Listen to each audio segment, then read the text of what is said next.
Hello YouTube and welcome to another GV anime review.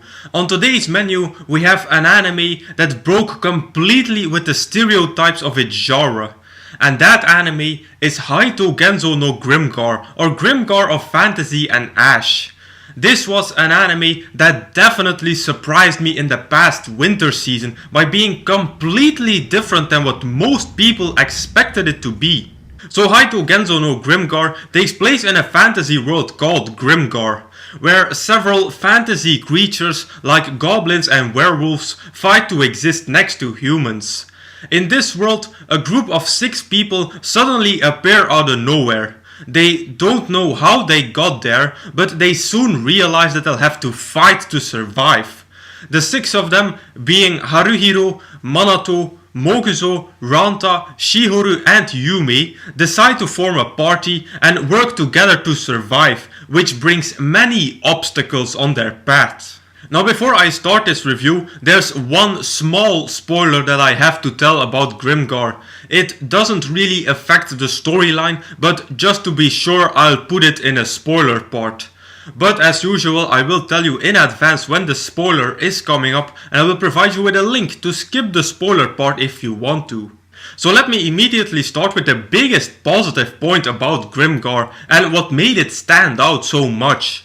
This anime took the stereotypes of the trapped in a fantasy world genre and just threw it in the garbage bin. Animes from this genre always focus on action, on the characters fighting and defeating stronger and stronger opponents. But Grimgar was anything but that. This anime is very slow paced and puts its focus on character development and the interactions between them. And that's what made me love this anime, the way we get to see what goes on in the characters' minds as they try to adapt to this new world.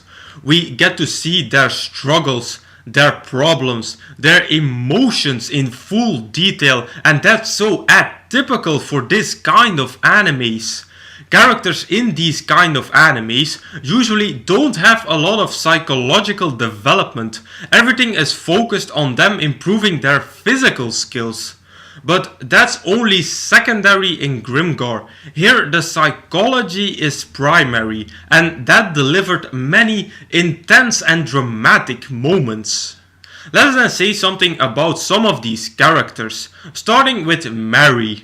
Now, her story wasn't the most original, I must admit that, and in other animes, the way her character developed wouldn't have been that special. But in Grimgar, that focuses on its character's psyche, she was a great character because we get to see in detail what she goes through and what's turmoiling her. Next character I want to say a short word about is Yumi. Best girl of the season. She had such a fun and cheery personality and I was so rooting for her and Haruhiro. But more about romance later on. But the character that surprised me the most was Ranta. In the first 10 episodes I didn't like Ranta. He was just an asshole. But Grimgar wouldn't be Grimgar if Ranta didn't have some good development, and that development came in the final 2 episodes. Here we learn why Ranta is who he is, and after learning that, I understood the position that he was in, and the difficulties he was facing to fit in. Again, some really good development from Grimgar, it just didn't stop. Something I was afraid of with Grimgar was the animation. In the trailer I was worried about the painty art style, but after watching the anime I must say that here it fitted perfectly. The calm, dreamy way the backgrounds are painted emphasized the slow pacing of this anime. Flashy backgrounds like we see in, for instance, No Game No Life wouldn't have worked here. It would have contrasted the anime's focus too much. So this was a very successful experiment from A1 Pictures, who usually go for the very sharp and detailed animation.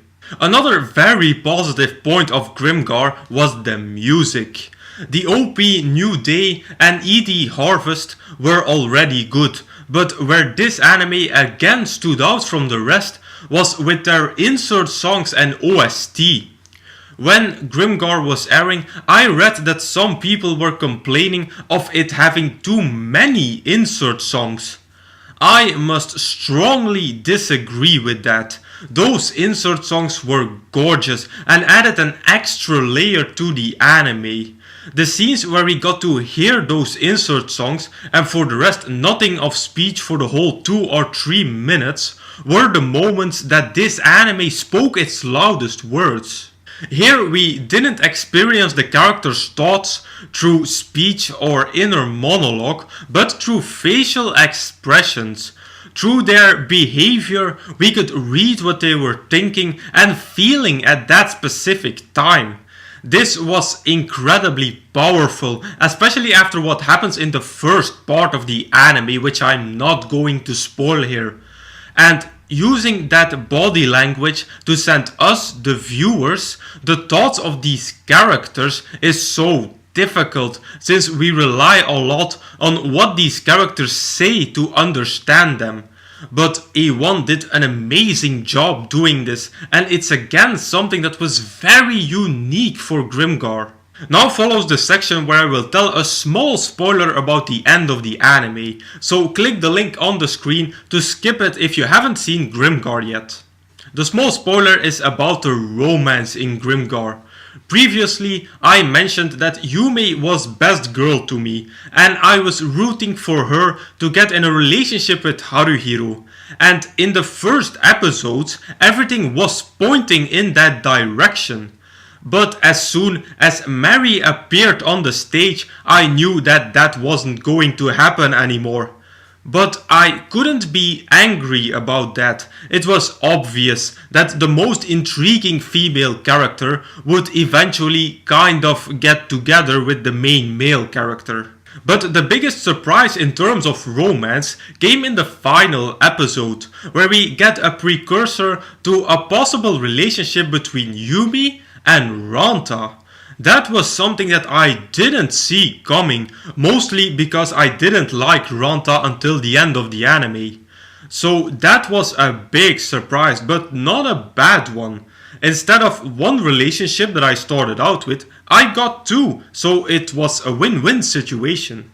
The first negative point was the conclusion of Mary's story in the mines. I found that that was a bit lackluster. I expected way more drama and way more feels to finish that storyline. But now the anime quickly resolved that, just like what Haruhiro did after that. Also, that came kind of out of the blue and without explanation as of how he did that. It just happened. Next negative point was that I wanted more development for 2 of the side characters. The first one being Moguzo. He was clearly a background character who got less attention than some others. And that was a bit of a shame, because since he is someone that stays on the background due to his personality, we don't really get to know a lot about him, and I would have liked that. The second character I wish had more development was Shihoru. Also, she stays on the background because of her shy personality, but I would have loved to experience more of her inner thoughts and feelings, especially after that event in the first part of the anime.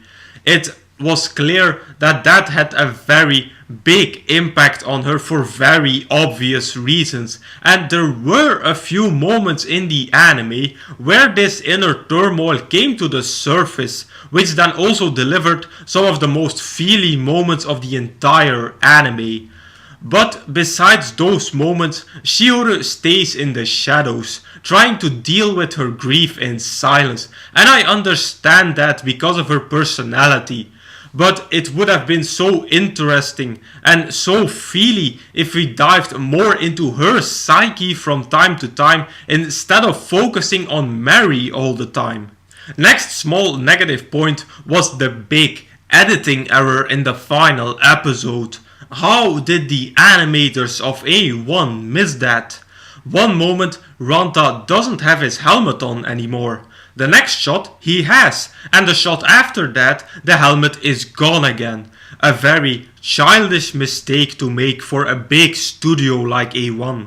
And for my final negative point, I hope that this is only a temporary one. That is the open ending of Grimgar. At the end of the anime, we still don't know how our characters got there or who they were in their previous world. There's also absolutely no development at all in that direction. Now I hope I can erase this point in a few months because I'm dying to see a second season of this anime. So as a conclusion, I really enjoyed Grimgar. I loved the slow pacing and the way we dived into the characters' minds instead of focusing on them fighting and leveling up. Some people will say that Grimgar was boring and incredibly slow, but I'm a fan of slow slice of life animes. To me, this was the hidden gem of the past season, and that's why I'm going to rate Haito Gensou no Grimgar at 4 out of 5 stars.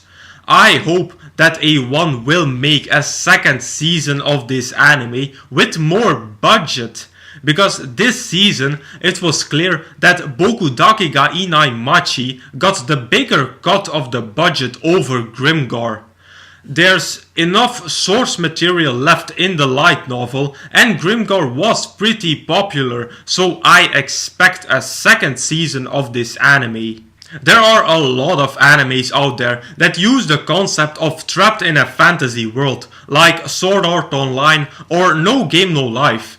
But the best recommendation I can give is another anime from winter 2016, being Konosuba. There are lots of similarities with Grimgar, but also a lot of differences, since Konosuba takes a way more comical approach than Grimgar, who took the more serious and dramatic route. But I enjoyed both, so give them both a watch. And with that I conclude my review of Haito Gensou no Grimgar. As usual, you can find the full list of all my animes and reviews over at Anime Planet. As usual, I will put a link in the description box down below. Now if you want me to review a particular anime from this list, please put it in the comments. Also, if you have a recommendation for me, put them in the comments as well. So if you like this video, please give it a thumbs up, visit me on Facebook and subscribe to this channel for more reviews in the future. I will say arigatou gozaimasu and I will see you all in the next video.